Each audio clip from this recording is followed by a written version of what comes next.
everybody. Hope everybody's doing well. This is part two of this whole clearing this mess up out here. And I took today off. I went out to the hospital and we made sure that the water main was on so I can get out there this weekend and work. And I've got a lot of other things all booked out for the week and next week. So today is really going to be the only day that I'm going to get to just kind of clean this whole thing up. Get all this dirt that's got all this gasoline in the soil, clean it up, and then fill in some dirt. So let's get to work.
that's it.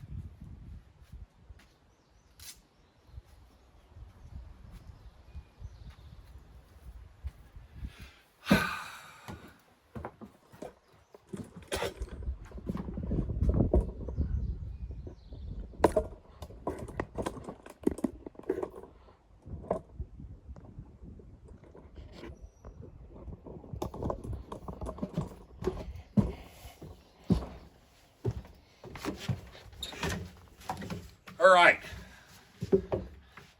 that's all I really wanted to do. I did a lot of the work Sunday, but let me go over the comments of the video uploaded when I said Off-Grid Farm selling everything. And I was dead serious about that too, because as all the comments indicated that you guys posted on that video, it's an overwhelming, it was right at 100 comments, and I've answered every one of your comments because I really wanted to get your feedback on this whole situation with Tri-City Properties trying to gobble up all the land out here and other places, I'm sure. Plus the fact that the old man has welcome out. He needs to move on with his life, which now he's gone. I got a storage shed that's still got a few of his things in it, but he's out looking for him a truck. I took the 03 Chevrolet van back from him 3 weeks ago because I started noticing that they had some mechanical problems and they weren't being addressed. So I put it in the shop, and I'm going to invest a lot of money in bringing that van back to full service. So that was one decision, one factor in the whole decision-making process for me out here, is because before I let anybody come out on the land and live out here and you know, basically go off grid, I expect a lot out of those people, because in reality, a place like this, you don't just sit there and watch it and do nothing. Is always something to do out here. There's maintenance, maintenance, maintenance. It's a non-stop process of working this land. And that was the part that was kind of frustrating, because even though he somewhat handicapped, the bottom line is he wasn't putting any real effort into doing anything. So I apologize. It wasn't that I was trying to be hard on anybody or try to be mean. I'd laid those ground rules down day one and waited 18 months to see what the outcome was, and it wasn't working out. So I made that decision. Now, the other decision in fact, here's one of the comments, is that you got too much, you still have way too much equipment. You own still too much. I got 3 vans, 1 truck. I got 4 trailers and an excavator. And yes, renting anything in the city is out of the question. It would cost so much money that it wouldn't be worth it. Plus, the very little that I do pay here in taxes, which is not much, and in fact, it's going to go down now that the RV's been sold and it's gone. It should drop my taxes another $50 a year, and it's only $400 now. So there's a benefit, saving a little bit of money. But the bottom line is that thing's not registered to me anymore.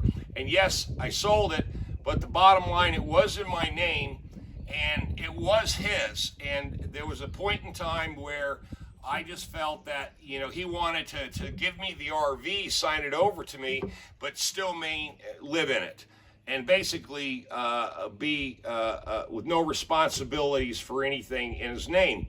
And I just said, yeah, at first, you know, this sounds okay, but in reality, you know, I'm a thinker. I like to critically think through processes and problems. And when I started looking at all the numbers weren't working as far as I'm concerned, because I'm running a business. This place is under my business name. And I got to be able to have the types of write-offs and justifications for spending money or not spending money. So once that decision was made, now I'm back to where I'm at as far as what do I do. Now, I read through all 100 comments, and 90% of all the comments all had the same theme. There's no reason I should give this place up, considering that it's not always about money, because remember, money depreciates and devalues itself because it's fat set money. It's not real money. The government is just printing it. So the land is tangible. It's what they call a hard asset. This is a hard asset that costs me nothing in reality to own it, because I also write the $400 in taxes that I pay on the property. I write that off too. So in reality, me owning this land cost me nothing. It cost me nothing to be here. It cost me nothing to own it. The only thing I've got to consider is how much more money do I spend? Like the original plan I had before all of this was just to build a shop out here. That was plan one, day one, plan one, 7.5 years ago. That got changed really, really fast when I saw the prices of the kind of buildings I wanted to build with a concrete slab. So I said to myself, well, the first thing I got to do is I got to secure the compound so I can put my equipment that I already owned from the city that I want to bring all of you up here. And you guys have been with me 7 years ago when I started this whole thing. When I brought the shipping container in, I had the old RV up here and I had my little fire pit area. That was all that was here. And then I built this little pole barn lean-to shelter over here to put a couple pieces of equipment under a shelter. That to me sounded like a good start. That was a great start. And you know what's funny about this whole process is I'm kind of almost back to that, except for a few more additions like the little house, my carport over here. But the basic design of the place is the same. You know, I got my outhouse, the Redneck Inn, and I got a few more structures out here that for me, the kind of person, my personality is, I can come up here and hang out 4 or 5 days and I've got everything really that I need here. I really don't have to go in the city except just to buy food and bring it in and cook it. You know, so the rest of it is peaceful. And you know what's another nice thing is not listening to a buzz of a generator 24/7, 7 days a week for 18 freaking months. Every time I come out here, all I hear is the buzzing of a generator. And that started really driving me excuse my French, it really started driving me nuts. So anyway, it all boiled down to one thing. I gotta get back to where I was, the idea, the concept of what I wanted out here originally. And when I kind of moved away from that a little bit and I started listening to all the money, and I'll be honest with you, the offer on this place is right at $100,000 for 4 acres. And the bottom line is that I'm not selling it for anything cheaper than that. That's all there is to it. It's not going to happen. And even if, like I said in the video day before yesterday, Sunday, I said that even if you meet my price, there's a possibility that I'm going to turn it down anyway. Because the other thing is you guys know I want to try to retire, and I got 2 years to go now, 2 years, and go fishing and literally try to be at the beach. The only problem with that whole thing is it's too expensive at the beach. Right now, Wilmington and the whole coastline, all the way down to Florida, is having a building boom. In fact, the East Coast, the southern states, we're having a massive building boom in the South. And everybody is trying to get in on that game and on that action. And guess what the number one denominator in the whole thing is? Land. You got it, land. And that struck home with me after reading all the 100 comments with you guys. And thank you. I just want to thank all of you because I really do listen to you because I've got a lot of smart people on my channel. And you guys know I know that. So in reality, what I want to try to do here is I'm going to stick to my original plan and build me a shop out here. It's going to take a little while because I got to do a whole bunch of, I got to go down to zoning and planning and tell them how big of a slab I want to put in and what kind of building. Even though I'm not going to have it wired for electricity, I'm going to run it off a generator. I'm going to keep the building off grid too. So the taxes, because I can build pole barn buildings out here without any approval, It just doesn't have a concrete floor. It's a gravel floor. I can get away with that because it's a farm. This is a registered hobby farm. So building stuff like this, I don't have to ask anybody's permission. But the second I pour a slab, then I got to start getting permits or approvals to allow me to put, say, a 30 by 40 or a 40 by 40 or a 40 by 50. Like I said, I don't know the exact size of this. I've not taken the exact measurements, and I'm going to have to excavate this whole property, and until that little building gets moved in 2 weeks, then I'll be able to take the square footage. I'm going to move the water tower out of the way, the water tote, and put it away, and then I'm going to see how much square footage I can get out of this part of the land. And then once I see what the numbers are there, then I'm going to go online, because I've already got a relationship with a builder out of Florida, US Steel or something like that. I can't remember exactly, but I got them in my email, that they'll come out here as long as I got the slab, and they can put up a building in 2 weeks from the moment that I send them the deposit. So, or go to somebody local. But the locals are a little bit more consumed with work, and you can't depend on their scheduling. So that was the other problem I have, is that these builders around here, they're busy, man. And you sit on a waiting list for weeks and weeks and months to get a project like this going, because it's not a high priority. But most of the people like Morton Builders and people like that, and US Steel and US Steel Buildings, whatever, all these different companies, they'll just tell you flat out, you send us deposit and we'll call you when we can get out there. All right, so to wrap this up, I know this is long enough. Thanks for watching me fart around on the excavator. The one thing I can always depend on is that damn machine running over there. It's been dependable and a lifesaver doing work like this. I want to hear your feedback, because in reality, what I'm going to do here is I've got to keep this. I've got to keep this land, because another comment was made that if it's worth this much money now, just think what it'll be worth in 2 years. In 2 years is when I have to pull the trigger on something. I would go as far as to say that I would trade this land. Here's another thing I'm thinking, is I can put this up on Zillow and trade it for beach property. Somebody who's got a small little house, or even a newer trailer on the Intercoastal Waterway around Washington, North Carolina, Little Washington, North Carolina, Manio, any of those areas, because they're more depressed. I'd rather buy into a depressed area, because at least I know I can get a deal on the land. And if you get an intercoastal piece of property that's got a dock on it, the price jumps way up. So I've got to factor in those. I got to factor that in, and their value would be a lot more. In other words, 1 acre down on the beach would be worth 4 acres here. That's the math. So guess what? It's all because there's water. There's damn water right there. That's why it's valuable. Damn water. And I want to be near water, but I digress.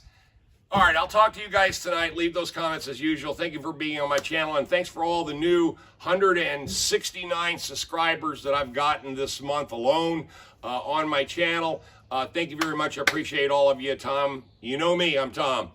This is the Off-Grid Farm, and just to give you a heads up, I already turned down the highest bid on this place with Tri-City, and that was as of this morning, because after I said reading your comments, I've made up my mind.